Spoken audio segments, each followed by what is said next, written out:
প্রিয় দেশ ও বিশ্ববাসী, আসসালামু আলাইকুম। যারা অমুসলিম আছেন প্রত্যেকের প্রতি লাখ লাখ শুভেচ্ছা। ডেলি ওয়ার্ল্ড নিউজ BD.com-এর পক্ষ থেকে এবং পরিচালনায় দেশ ও বিশ্বের সমসাময়িক বিষয় নিয়ে বিশ্লেষণমুখী অনুষ্ঠান সুখী স্বাধীন মতামত প্রোগ্রামে যারা আমার অনুষ্ঠান শুনছেন এবং দেখছেন, সবাইকে আবারও আন্তরিক শুভেচ্ছা অভিনন্দন। আজকে আমাদের আলোচনার বিষয় কাতারে ইসরায়েল কর্তৃক বিমান হামলা। আসলে এই অনুষ্ঠানটা এবং যে বিষয়টা নিয়ে আজকে আমরা আলোচনা করব, সেই আলোচনাটা দেশ ও জাতি এবং বিশ্বের কাছে অত্যন্ত হৃদয় বিদারক ঘটনা। আপনারা জানেন,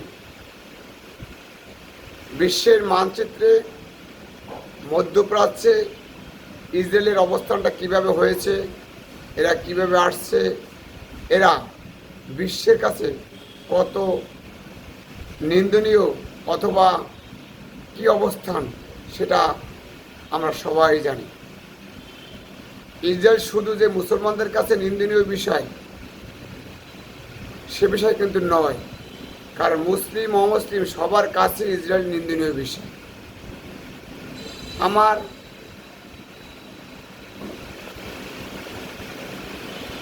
ভাবতে অবাক লাগে, বিশ্বের নিয়ন্ত্রণকর্তা দাবি করেন আমেরিকা, সেই মার্কিন যুক্তরাষ্ট্র কিভাবে একটা ছোট্ট গোষ্ঠীকে, ছোট্ট একটা রাষ্ট্রকে, অবৈধ রাষ্ট্রকে কিভাবে, যার চারদিকে বিরোধিতা, তার চারদিকে শত্রু, সেই শত্রুকে এভাবে সাপোর্ট দিয়ে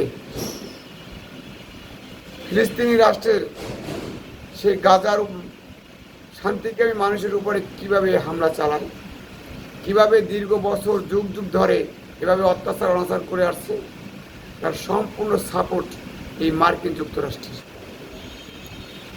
আমার প্রশ্ন, মার্কিন যুক্তরাষ্ট্র যেভাবে হামলা করে, যেভাবে নিরীহ মুসলমানদেরকে হত্যা করে, যেভাবে শিশু নারী পুরুষদেরকে হত্যা করে এই ইসরায়েল, আমেরিকার ছত্রছায়ায়, আমি মনে করি এই হত্যা ইসরায়েল করেন, এই হত্যা সরাসরি মার্কিন যুক্তরাষ্ট্র করে। আমার প্রশ্ন যে মার্কিনের কাছে মার্কিনিরা কিভাবে এই হত্যাকে তারা মেনে নেয়? সরকার মেনে নেয়, সরকার হত্যাযজ্ঞ চালায়, ভালো। এই সাধারণ জনগণ যারা মানবতা দাবিকারী, যে মার্কিনরা মানবতা দাবিকারী, যেই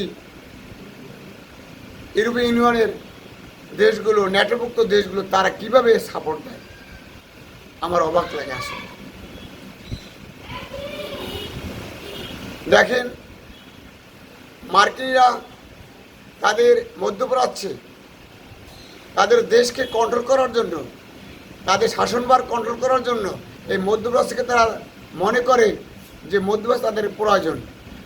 কিন্তু এই যে প্রয়োজন, কাতারকে পক্ষ রেখে, কাতারকে ঘাঁটি করে, সৌদি আরবকে পক্ষ রেখে সৌদি আরব ঘাঁটি করে, আরব আমিরাতকে পক্ষ করে আরব আমিরাতকে ঘাঁটি করে, এভাবে একটা রাষ্ট্র কোনোবিলি একটা মধ্যপ্রাচ্য, একটা মহাদেশ দখল করা যায় না।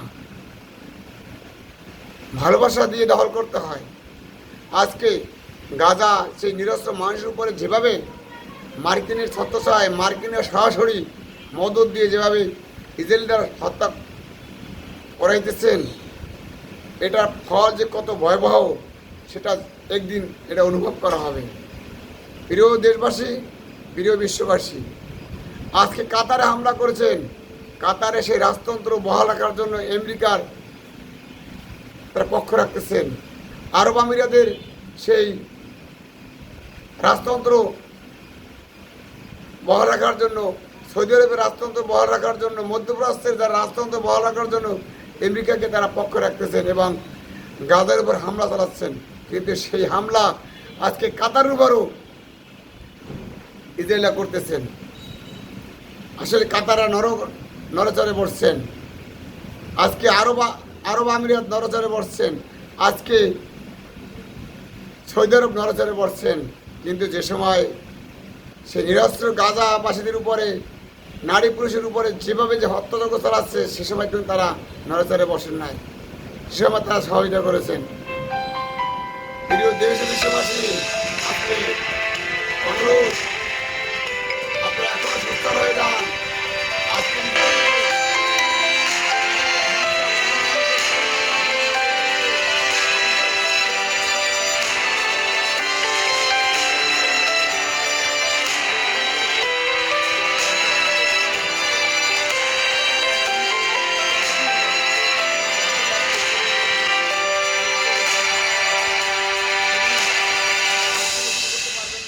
কিছু করতে পারবেন না।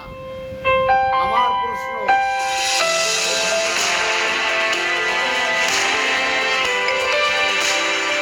সাধারণ নাগরিকরা আজকে এগিয়ে আসুন যে আপনারা কিভাবে এই ইসরায়েলকে আপনারা নিরাপত্তা আশ্রয় দিয়ে যাবেন। সাধারণ নাগরিক